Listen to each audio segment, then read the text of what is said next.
നമസ്തേ. ഒരു പകൽ അരമണിക്കൂറിൽ top 7 at 7ലേക്ക് എല്ലാ പ്രേക്ഷകർക്കും സ്വാഗതം.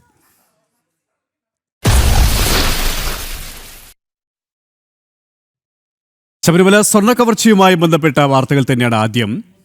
ഈ സ്വർണ്ണക്കവർച്ചയിൽ CPM നേതാവും മുൻ ദേവസ്വം മന്ത്രിയുമായ കടകംപള്ളി സുരേന്ദ്രനെ കുരുക്ക്. കടകംപള്ളിയെ വീണ്ടും ചോദ്യം ചെയ്യും. സാമ്പത്തിക ഇടപാടുകളും പരിശോധിക്കും. മുൻ ദേവസ്വം പ്രസിഡന്റ് PS പ്രശാന്തിനെയും ചോദ്യം ചെയ്യും. പ്രശാന്തിന്റെ പങ്കും വീണ്ടും പരിശോധിക്കും.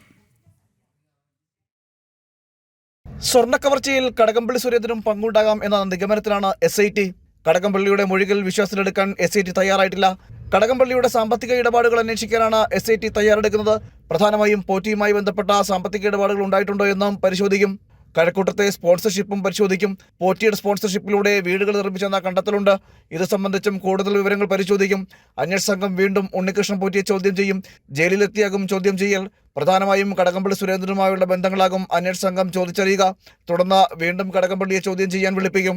ആദ്യത്തെ മൊഴിയും രണ്ടാമത്തെ മൊഴിയും തമ്മിൽ വൈരുദ്ധ്യമുണ്ടായാൽ കസ്റ്റഡി നടപടികളിലേക്ക് SIT കടക്കാൻ സാധ്യതയുണ്ട്. സ്വർണ്ണക്കവർച്ച നടന്ന 2018-2019 കാലയളവിൽ ദേവസ്വം മന്ത്രിയായിരുന്നു കടകംപള്ളി സുരേന്ദ്രൻ. അതേസമയം ഭരണസമിതിയിലെ ചട്ടലംഘനം മുൻ ദേവസ്വം ബോർഡ് പ്രസിഡന്റ് PS പ്രശാന്തിനും കുരുക്കാകും.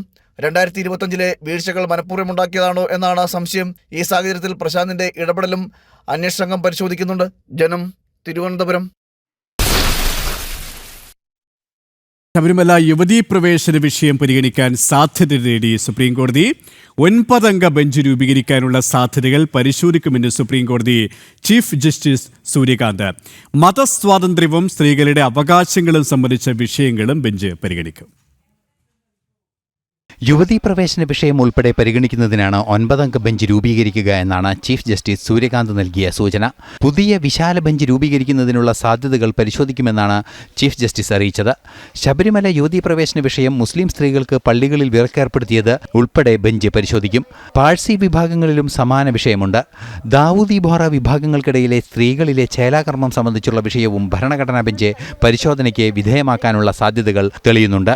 ഭരണഘടന വിഭാവനം ചെയ്യുന്ന തുല്യതയും ആരാധനാ സ്വാതന്ത്ര്യവും മതസ്വാതന്ത്ര്യവും തമ്മിൽ നൈതിക തർക്കങ്ങൾ ഉയരുന്ന സാഹചര്യത്തിലാണ് പുതിയ 9 അംഗ ബെഞ്ച് രൂപീകരിക്കുന്നതിനുള്ള സാധ്യത തേടുന്നതെന്നും ചീഫ് ജസ്റ്റിസ് സൂര്യകാന്ത് അറിയിച്ചു. ന്യൂസ് ഡെസ്ക്, ജനം. ശബരിമല യുവതീ പ്രവേശന വിഷയത്തിൽ CPM നേതാവ് M സ്വരാജ് നടത്തിയ വിവാദ പരാമർശത്തിൽ റിപ്പോർട്ട് തേടി കോടതി. ഹൈന്ദവ വിശ്വാസികളെ വേദനിപ്പിക്കുന്ന തരത്തിൽ അയ്യപ്പനെ അവഹേളിച്ചുകൊണ്ടാണ് 2018 M സ്വരാജ് പ്രസംഗം നടത്തിയത്.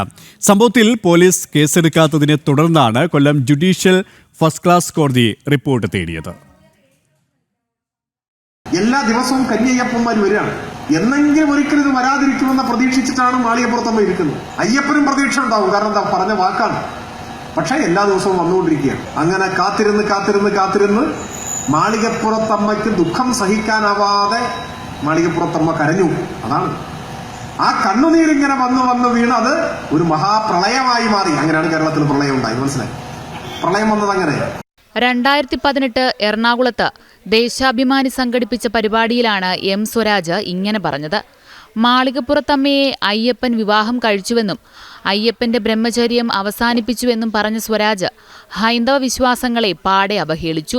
ആഗസ്റ്റ് 17 ചിങ്ങമാസം 1-ാം തീയതി നട തുറന്നപ്പോ കന്യയ്യപ്പനും ഇല്ല, ഗുരുസ്വാമിയില്ല, ആരുമില്ല. കാരണം പ്രളയമാണ്. അങ്ങനെ ചരിത്രത്തിൽ ആദ്യമായി കന്യയ്യപ്പൻ ചിങ്ങമാസം 1-ാം തീയതി മലയിലെത്തിയില്ല. അപ്പൊ വ്യവസ്ഥ പ്രകാരം എന്ത് വേണം? മാളികപ്പുറത്തമ്മയെ വിവാഹം കഴിക്കണം.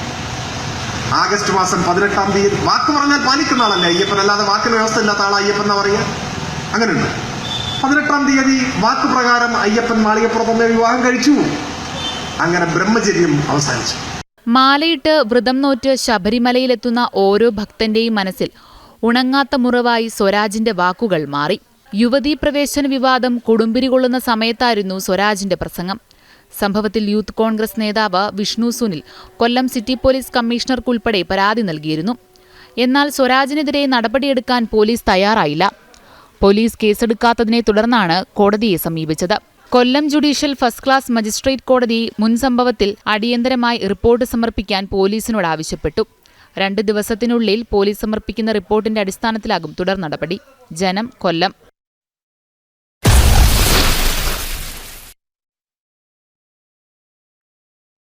ചൈനയിൽ നിന്നും ഇറക്കുമതി ചെയ്യുന്ന ഉരുക്കിന് 12% അധിക താരിഫ് ചുമത്തി ഭാരതം. 3 വർഷത്തേക്കാണ് അസംസ്കൃത ഉരുക്കിന് അധിക താരിഫ് ചുമത്തിയത്. ചൈനയിൽ നിന്നുള്ള സ്റ്റീൽ ഇറക്കുമതി വൻതോതിൽ വർദ്ധിച്ച സാഹചര്യത്തിൽ ആഭ്യന്തര ഉൽപ്പാദനം സംരക്ഷിക്കുന്നതിനാണ് ഈ നടപടികൾ. 16% ചൈനയിൽ നിന്നുള്ള അസംസ്കൃത സ്റ്റീൽ ഇറക്കുമതിയിലെ വർധന. ഈ സാഹചര്യത്തിലാണ് ആഭ്യന്തര ഉത്പാദനം സംരക്ഷിക്കുന്നതിനുള്ള നടപടികൾ ഭാരതം സ്വീകരിക്കുന്നത്. ചൈന, നേപ്പാൾ, വിയറ്റ്നാം തുടങ്ങിയ രാജ്യങ്ങളിൽ നിന്നുള്ള സ്റ്റീൽ ഇറക്കുമതിക്ക് പുതിയ താരിഫ് ബാധകമാകും. 3 വർഷത്തേക്കാണ് താരിഫ് ചുമത്തുന്നത്. ആദ്യ വർഷം 12%, രണ്ടാം വർഷം 11%, മൂന്നാം വർഷം 11%ആയിരിക്കും അധിക tariff. Directorate general of trade റെമഡീസിന്റെ നിർദ്ദേശപ്രകാരമാണ് നടപടി. GST പരിഷ്കരണം ഉൾപ്പെടെയുള്ള സാഹചര്യങ്ങളിൽ ഭാരതത്തിൽ വൻതോതിൽ ഉത്പാദനം വർദ്ധിച്ചിരുന്നു. ഈ നേട്ടം ആഭ്യന്തര സ്റ്റീൽ ഉത്പാദനത്തിന് പ്രയോജനകരമാക്കുക എന്ന ലക്ഷ്യത്തോടെയാണ് പുതിയ താരിഫ് പ്രഖ്യാപിച്ചിരിക്കുന്നത്. ന്യൂസ് ഡെസ്ക്, ജനം. ബംഗ്ലാദേശിലെ ഹിന്ദു വംശഹത്യ അപലപിച്ച് ബ്രിട്ടൻ. ഇസ്ലാമിക ഭീകരർ ദീപു ചന്ദ്രദാസിനെയും അമൃത് മണ്ഡലിന്റെയും കൊലപ്പെടുത്തിയതിനെയാണ് ബ്രിട്ടൻ അപലപിച്ചത്. മതസ്വാതന്ത്ര്യത്തിനായി നിലകൊള്ളുന്നുവെന്നും ബംഗ്ലാദേശിലെ ന്യൂനപക്ഷങ്ങളുടെ സുരക്ഷ ഉറപ്പാക്കുന്നതിന് നടപടികൾ സ്വീകരിക്കണമെന്നും ബ്രിട്ടൻ ആവശ്യപ്പെട്ടു. അന്ധവിശ്വാസം പ്രചരിപ്പിക്കുന്നുവെന്ന് ആരോപിച്ചാണ് ദീപു ചന്ദ്രദാസിനെ ആൾക്കൂട്ടം കൊലപ്പെടുത്തിയത്. ഡിസംബർ 18-നായിരുന്നു ആക്രമണം. ഡിസംബർ 24-ന് കള്ളനെന്നാരോപിച്ചായിരുന്നു അമൃത് മണ്ഡലിന് നേരെ ക്രൂരമായ ആക്രമണം നടന്നത്. ക്രൂരമായി ജനക്കൂട്ടം ഇരുവരെയും തല്ലിച്ചതയ്ക്കുകയായിരുന്നു. ഇത്തരം നടപടികൾ മതസ്വാതന്ത്ര്യത്തിന് നേരെയുള്ള കടന്നാക്രമണമെന്നാണ് ബ്രിട്ടൻ വിശദീകരിച്ചത്. ബംഗ്ലാദേശിൽ ന്യൂനപക്ഷ വിഭാഗങ്ങൾക്ക് നേരെ നടക്കുന്ന അതിക്രമങ്ങൾ അവസാനിപ്പിക്കേണ്ടത് അനിവാര്യമെന്നും ബ്രിട്ടൻ നിലപാട് അറിയിക്കുന്നുണ്ട്. ഇസ്ലാമിക ഭീകര സ്വഭാവമുള്ള സംഘടനകളായ ജമാഅത്തെ ഇസ്ലാമി ഉൾപ്പെടെയുള്ളവരുടെ ആക്രമണങ്ങളാണ് ബംഗ്ലാദേശിൽ ഹിന്ദുക്കൾക്കെതിരെ നടന്നത്. ഈ പശ്ചാത്തലത്തിലാണ് നിയമവാഴ്ച ഉറപ്പാക്കണമെന്ന ആവശ്യം ബ്രിട്ടൻ ഔദ്യോഗികമായി ബംഗ്ലാദേശ് സർക്കാരിനോട് ആവശ്യപ്പെടുന്നത്. ഇന്റർനാഷണൽ ഡെസ്ക്, ജനം.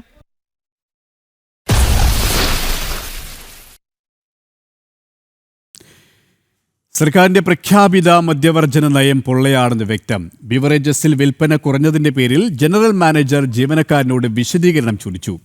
കണ്ണൂർ പാറക്കണ്ടി ചില്ലറ വിൽപ്പനശാലയിൽ ജോലി ചെയ്തിരുന്ന ജീവനക്കാരനാണ് കുറ്റാരോപണ പത്രിക നൽകിയത്. നടപടിക്കെതിരെ ജീവനക്കാർക്കിടയിൽ പ്രതിഷേധം ശക്തം. ജനം ബ്രേക്കിംഗ്. 2023 ഫെബ്രുവരി മുതൽ 2024 ജനുവരി വരെയുള്ള ദിവസങ്ങളെ അപേക്ഷിച്ച് 2024 ഫെബ്രുവരി മുതൽ 2025 ജനുവരി വർഷത്തെ വിൽപ്പനയിൽ 10.16% വിൽപ്പന കുറഞ്ഞുവെന്ന് കാണിച്ചാണ് കണ്ണൂർ പാറക്കണ്ടി ചില്ലറ വിൽപ്പനശാലയിൽ നേരത്തെ ഉണ്ടായിരുന്ന ജീവനക്കാരന് ബിവറേജസ് ജനറൽ മാനേജർ കുറ്റാരോപണ പത്രിക നൽകിയത്.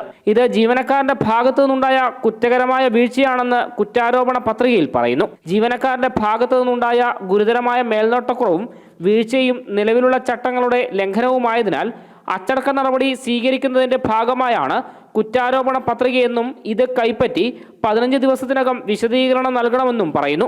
അതേസമയം സംഭവത്തിൽ പ്രതിഷേധം ശക്തമാണ്. ജീവനക്കാരനോട് വിശദീകരണം ചോദിച്ചത് സംബന്ധിച്ച് മുഖ്യമന്ത്രിക്കും എക്സൈസ് വകുപ്പ് മന്ത്രിക്കും ബെവ്കോ എംപ്ലോയീസ് സംഘ് പരാതി നൽകിയിട്ടുണ്ട്. വിൽപ്പന കുറഞ്ഞു എന്നതിന്റെ പേരിൽ ഷോപ്പ് ഇൻചാർജിന് അച്ചടക്ക നടപടി വരെ നേരിടേണ്ട തരത്തിൽ വിശദീകരണം ആവശ്യപ്പെട്ട് കുറ്റാരോപണ പത്രിക നൽകിയത് സർക്കാരിന്റെ മദ്യനയത്തിന് വിരുദ്ധമാണ്. സമൂഹത്തിന് മുന്നിൽ സർക്കാർ അവകാശപ്പെടുന്ന മദ്യവർജന നയം ഇരട്ടത്താപ്പല്ലെങ്കിൽ അച്ചടക്ക നടപടിക്ക് കാരണമായ ഫയൽ നിരുത്തരവാദപരമായി കൈകാര്യം ചെയ്ത ജീവനക്കാർക്കെതിരെ നടപടി സ്വീകരിക്കണമെന്നും എംപ്ലോയീസ്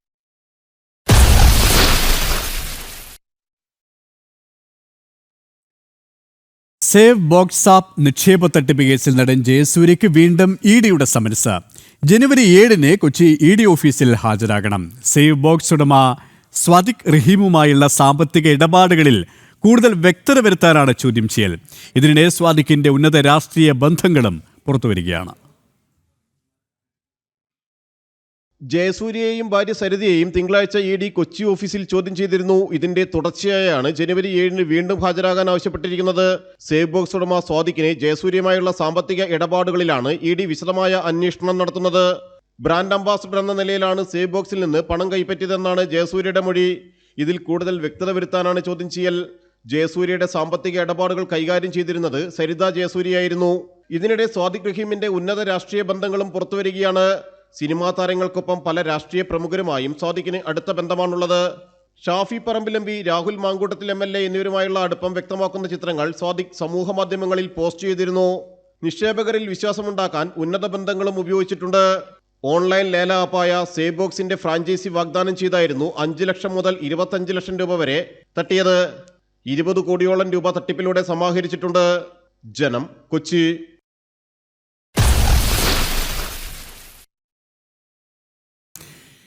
തിരികെ വാർത്തയിലേക്ക്.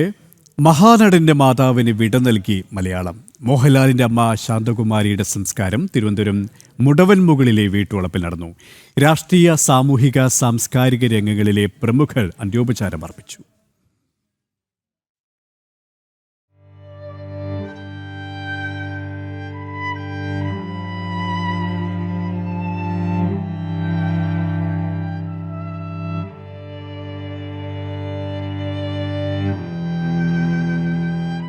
മാതൃവാത്സല്യത്തിൻ്റെ മാധുര്യം മഹാനടൻ്റെ എഴുത്തിലും വാക്കിലും കൂടി മലയാളിക്ക് സുപരിചിതമാണ്. മലയാള നാടിന് മുഴുവൻ മകനും ഏട്ടനും ഗൃഹനാഥനുമൊക്കെയായ മോഹൻലാലിനെ സമ്മാനിച്ച പ്രിയപ്പെട്ട അമ്മയ്ക്ക് മലയാളം വിട നൽകി.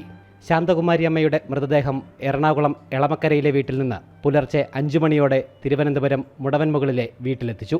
വൈകുന്നേരം 4 മണിവരെ വീട്ടിൽ പൊതുദർശനം. ലാലിൻ്റെ സഹപ്രവർത്തകരും സഹചാരികളും പ്രിയപ്പെട്ടവരുമുൾപ്പെടെ രാഷ്ട്രീയ, സാംസ്കാരിക, സാമൂഹിക, കലാമേഖലകളിലെ നിരവധി പ്രമുഖർ അന്തിമോപചാരമർപ്പിക്കാൻ ഒഴുകിയെത്തി.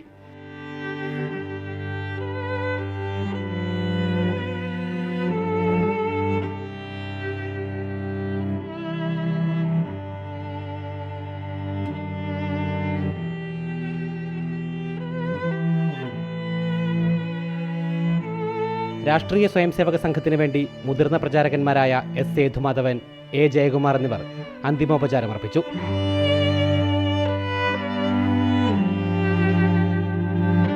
ജനം ടിവിക്ക് വേണ്ടി MD Chengal Rajasekharan, CFO Vinod Nair, chief editor Pradeep Pillai, programme and current affairs editor Anil Nambiar എന്നിവർ അന്തിമോപചാരമർപ്പിച്ചു.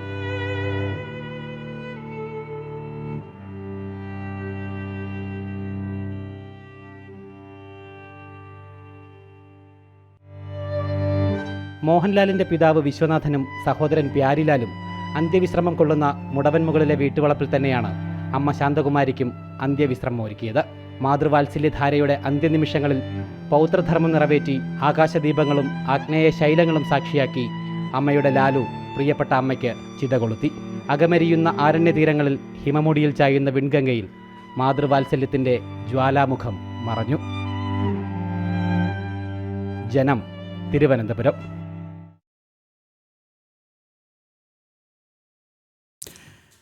ആഘോഷങ്ങൾക്കും ആരവങ്ങൾക്കും സാക്ഷിയായിരുന്ന മഹാനടൻ മോഹൻലാലിൻ്റെ ജന്മവീടായ ഹിൽവ്യൂ ദുഃഖസാന്ദ്രം. വിങ്ങുന്ന മനസ്സുമായി ഉറ്റവർക്കൊപ്പം പൂജപ്പുര മുടവൻമുകളിലെ ഇഷ്ടവീടും ശാന്തകുമാരി അമ്മയ്ക്ക് വിട നൽകി. അന്ത്യവിശ്രമം ഭർത്താവ് വിശ്വനാഥനും മൂത്തമകൻ പ്യാരിലാലിനും അരികെ. മഹാനടൻ മോഹൻലാലിന്റെ അമ്മ ശാന്തകുമാരിക്ക് തലസ്ഥാനത്തെ പ്രിയപ്പെട്ട ഭവനത്തിൽ നിത്യനിദ്ര. ഓർമ്മകൾ പേറുന്ന പ്രിയപ്പെട്ട ഭവനത്തിൽ മകനും ഉറ്റവർക്കുമൊപ്പം ശാന്തകുമാരി അമ്മ അവസാനമായി എത്തി.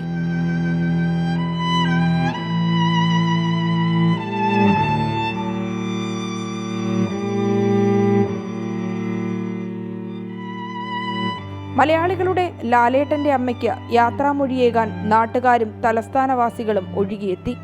ഒരു കാലത്ത് ആഘോഷങ്ങൾക്കും ആരവങ്ങൾക്കും സാക്ഷിയായിരുന്ന ആ വീട് ദുഃഖസാന്ദ്രമായി.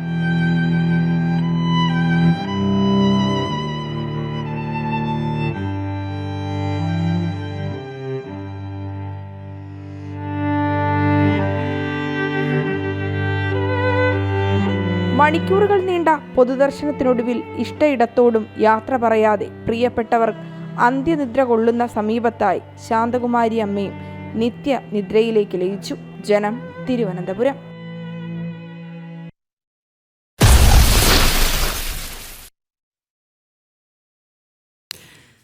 കിരിബാത്തിയിലെ പുതുവർഷം ആ സിനിമ ഡയലോഗ് പോലെയാണ്. അരമണിക്കൂർ നേരത്തെ പുറപ്പെട്ടു. ഭാരതത്തിൽ അർദ്ധരാത്രി എത്തുന്നതിനും 8.5 മണിക്കൂർ നേരത്തെ. 2026 ആദ്യം വരവേറ്റത് കിരിബാത്തി ദ്വീപാണ്.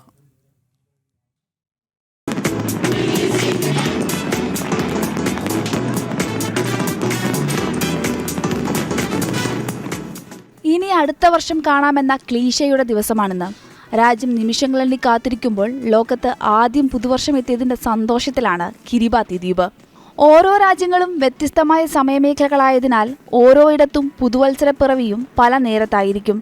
അന്താരാഷ്ട്ര ദിനാങ്കരേഖയ്ക്ക് തൊട്ടുപടിഞ്ഞാറുള്ള ഓഷ്യൻ രാജ്യമായ കിരിബാത്തിയിലാണ് ലോകത്ത് ഏറ്റവും ആദ്യം പുതുവർഷം എത്തിയത്.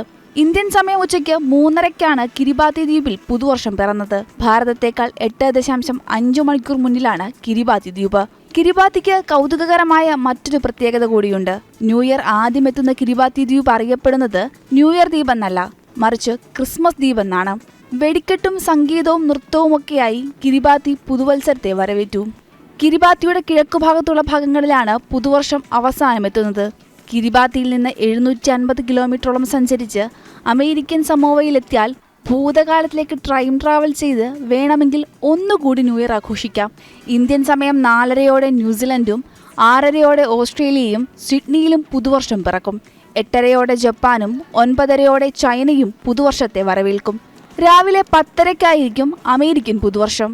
ഏറ്റവും അവസാനം പുതുവർഷം എത്തുന്നത് അമേരിക്കയിലെ ജനവാസമില്ലാത്ത ബേക്കർ ദ്വീപ്, ഹൗലൻ ദ്വീപ് എന്നിവിടങ്ങളിലാണ്. ന്യൂസ് ഡെസ്ക് ജനം. പ്രതീക്ഷാപൂർവം പുതുവർഷത്തെ വരവേൽക്കാനൊരുങ്ങുകയാണ് നാട്. സംസ്ഥാനത്തിന്റെ വിവിധ ഇടങ്ങളിൽ ആഘോഷം ആരംഭിച്ചു കഴിഞ്ഞു. രാത്രി 12:30 മണിവരെയാണ് ആഘോഷങ്ങൾ. ഫോർട്ട് കൊച്ചിയിൽ നിന്നും മിഥുൻ അയ്യപ്പൻ ചേരുകയാണ്. മിഥുൻ, ഫോർട്ട് കൊച്ചിയിൽ ആഘോഷ തിമർപ്പിനുള്ള ഒരുക്കങ്ങൾ ഏതുവരെ എത്തിക്കഴിഞ്ഞു?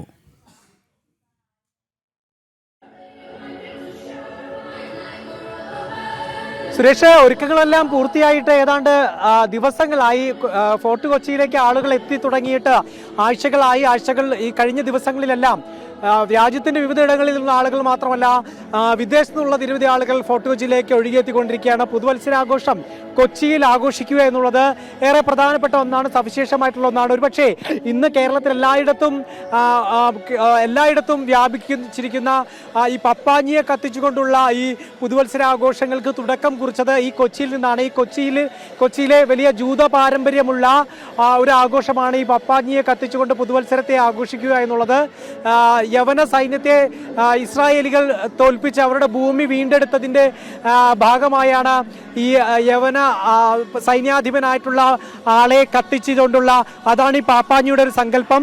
അതുകൊണ്ട് ഇത്തവണയും എല്ലാ വർഷത്തേക്കാൾ മനോഹരമായി കൊച്ചി അണിഞ്ഞൊരുങ്ങിയിരിക്കുന്നു. ഇപ്പോൾ ദൃശ്യങ്ങളിൽ ദൂരെ കാണാം മഴമരം, വളരെ പ്രസിദ്ധമായിട്ടുള്ള മഴമരമാണ്. അത് ഏഷ്യയിലെ ഏറ്റവും വലിയ ക്രിസ്മസ് ട്രീ, അതായത് ഒരു ലൈവ് മരം, അതായത് ക്രിസ്മസിന് വേണ്ടി പ്രത്യേകം ഒരുക്കിയ മരമല്ല, നിലനിൽക്കുന്ന ഒരു മരത്തെ അതിമനോഹരമായി ക്രിസ്മസിന്റെ ഭാഗമായി അണിയിച്ചൊരുക്കുന്നു. ഏതാണ്ട് 14 ലക്ഷത്തോളം രൂപ ചെലവഴിച്ചുകൊണ്ട് സീരിയൽ ബൾബുകളും അതുപോലെ തന്നെ ഈ വർണ്ണ വിസ്മയം ഒരുക്കിക്കൊണ്ട് മഴമരം ഏതാണ്ട് ആഴ്ചകൾക്ക് മുമ്പ് തന്നെ ഇവിടെ ക്രിസ്മസ് ട്രീ ഒരുങ്ങി കഴിഞ്ഞിരുന്നു. ശരി, ഏതായാലും മിഥുൻ, നമുക്ക് രാത്രിയോടെ ഈ മനോഹരമായ കൂടുതൽ കാഴ്ചകളിലേക്കും വിശേഷങ്ങളിലേക്കും എത്താം.